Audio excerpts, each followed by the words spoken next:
Hello there, and welcome back to the Mindful Model Makers Workshop again. What I've decided to do is I've got one of the old Triang two-car units, and what I like about it is the actual bogie. It's got a very small shoe beam, it's got the actual steps on spring, so the detail's not bad. Well, I've got an old one which I took off, so you can see that a little bit close up, and what I wanted to do is replicate that. So what I did was what I did similar before when I wanted to make some cab roofs. If you remember, I used the blue stuff, which is this, and I made a mould. So what I did, it's a substance that you can take out, like this has gone off now, and it will keep that design, and I can cast as many of these as I want.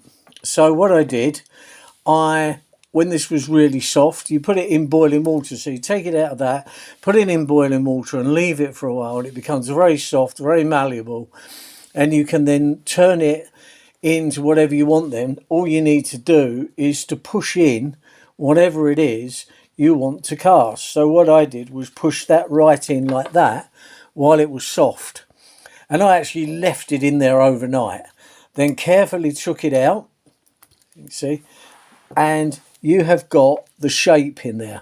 Then what I did then, I have some resin which hardens I use a light. I'll get the resin and I can show you. I can later on put all the links in so that you can see. So that's it. It's an ultraviolet resin. It's very fast curing. What I did, I'll show you what I used. I used one of these, which is what women use to dry their nail polish, the acrylic type nail polish or whatever it is that they use. You get the ultraviolet light from this, which cures the resin. So what I do, I set it up so it's quite level. I pour the resin in, and then I have about 4 goes with this set on 99. That's 99 seconds times 4, and then that made it hard enough to cast. And then I just gently prised that out, and I've painted it with a matte black paint. So you should be able to see now what it looks like. It's got the same detail on there, obviously, as to what I cast. So that's it on there. And then I've got the one of the cabs of the 4-car sub here, and this is going to go onto there. Now what I might have to do is just shorten it a little bit at the front, but it will have the shoe beam, and I will highlight some of these on the actual rivets because the rivet detail has come out really good on there. So I will perhaps highlight with a tiny, like they do on aircraft when they're modelling various bits, just put a very faint bit of silver on some of the highlighted parts like the rivet heads and things like that, just to bring that out. But I think that makes that look better than just putting the shoe beam on that. It's so I had the idea after I'd purchased one of these, so I've got one there. I've got another one which is in pieces at the moment, but the reason I took the motor out of this one because the motor was just shot to pieces, and this will be the actual trailer one.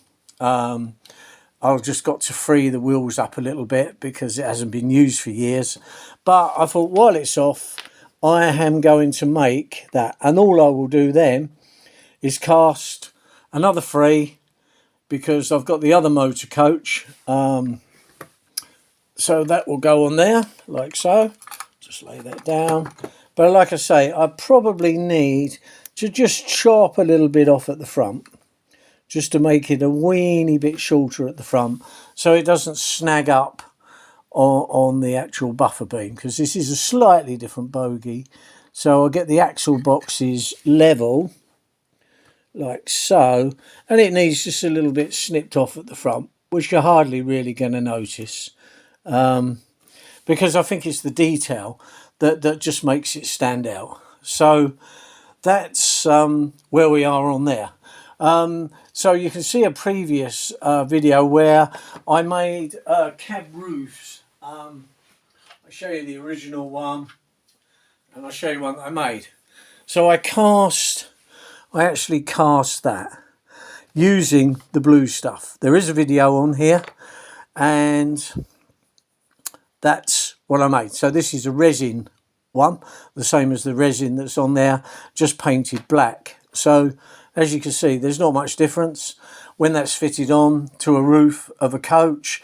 So it's kind of a similar type of thing to what's on the front of there, except that one has a long bit in the middle, but this one's more pointed. Yeah, that's for a future model. But I think you can see that the detail of that with the rivets stands out and will make it look a bit better. I didn't put it on the EPB because the EPB is a more modern unit, whereas these subs are quite old. And a lot of them, as you probably know, were built out of very old coaches, some old steam hauled stock, very old. I just got old coaches and converted them. And as the time went on, there were different conversions went on.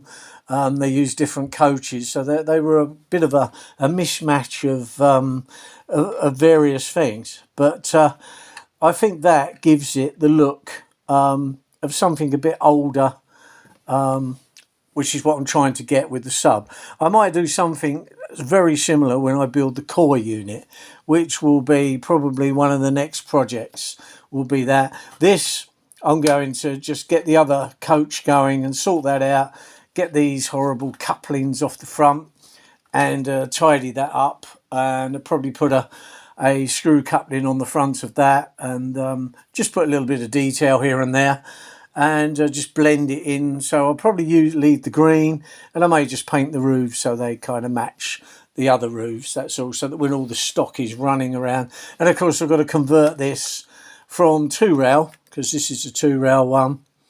It's got quite a modern new bogie in this one, and it's got spoke wheels as well, which look really nice. So that will be another little project to do, and convert that from 2-rail into 3-rail. I've got a skate that I can put straight on that, so that shouldn't be too hard to do actually. So yeah, so anyway, that's the mould to make that. So it's a very handy thing to have if you want to make certain bits. It's very simple. You know, a couple of hours you can have the mould made, and you can have something cast out of it. It doesn't take long. Once the heat's gone out of this, it goes very firm. I mean, that's when I press it in, you can feel it springing back. So, but when it is soft, when it's been put in the boiling water, it is very soft, and you can just squeeze it up nicely. The reason I use something like this to hold it in is because when you push down in it to get your impression, you don't want it squirming out, because if there's nothing to contain it, it will just run out all over the place. It's a bit of an art, but I've been casting things like this for years now, so I've got a bit of the hang of it. You push it in and you can look through and you can see that you're going to get the height, because you don't need it very thick. You can sand off the back of it if you need to, and that's it. But it's a very simple thing, and just costs a few pence to build, really, because once you've got this stuff, when I've finished this, I'll pull it out of there, remount it, and then cast something else that I need. So there we are. So that's the bogie. Some of this needs filing up just to finish it, but I just wanted to get it out there and just show you what it looks like. So anyway, thanks for watching, and I'll see you in the next video. Thank you very much. Bye now.